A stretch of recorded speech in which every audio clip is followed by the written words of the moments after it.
Hola postmillennials. En este video les quiero hablar sobre los tiempos entre el 99, entre 2000 a 2010, la década de los 00.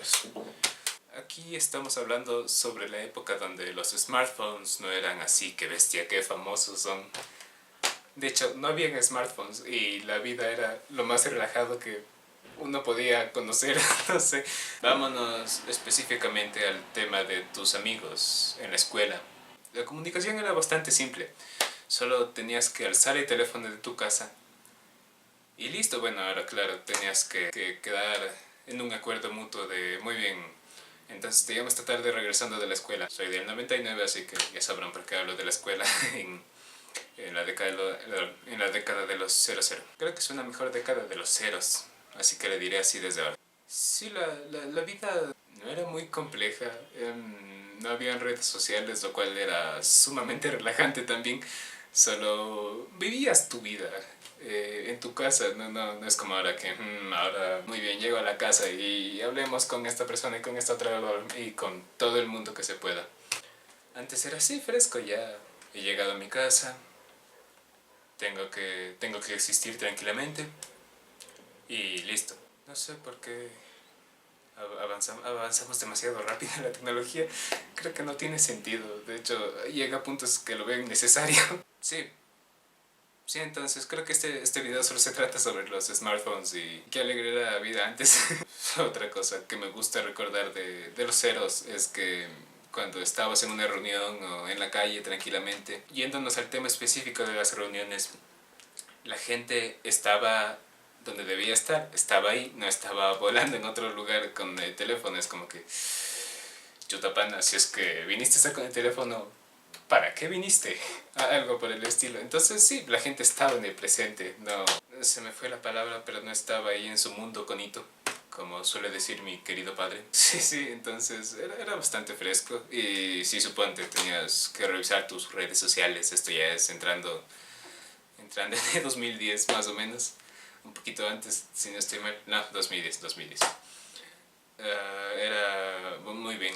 Voy a revisar esto y me voy a otro lado donde está mi computadora. No era como que, aquí mismo. Y sí, también era alajoso hablar con la gente y que la gente te mira a los ojos.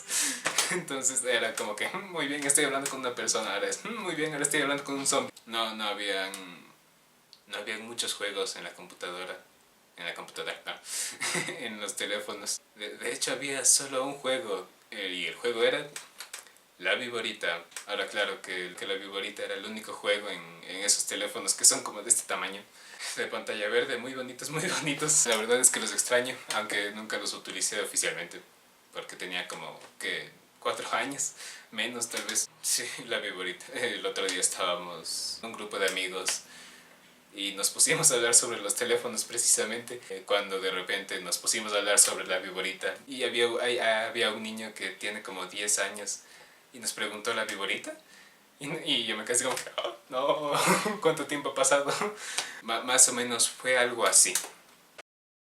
¿La Viborita? La Viborita era el juego principal de todos los teléfonos, un reto interminable que nos unía a todos en una sola causa.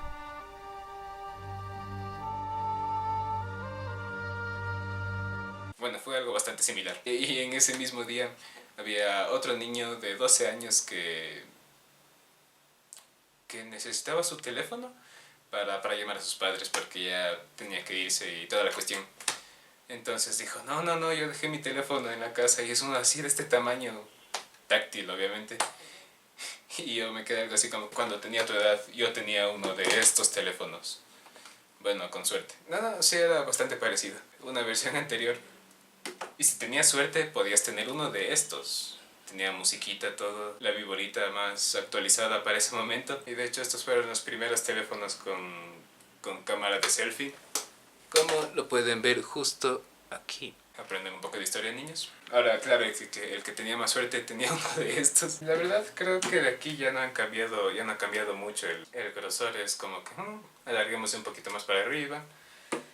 Ahora, claro que en términos de practicidad, si es que esa es la palabra, estos me parecen una brutalidad. Son delgados, pequeños. listo, no te ocupa tanto espacio en el bolsillo. Espero haber concretado mi idea, haber transmitido bonitamente mi idea. Y bueno, más que nada espero que les guste el video, que lo compartan, comenten todo lo que quieran, coméntenme su existencia en la década de los ceros. Y muchas gracias si te quedaste hasta este punto del video. Espero no haberte aburrido, espero que haya sido un bonito videoblog. Y bueno, ¿cómo se decir? Que tengas una buena existencia, mi querido amigo.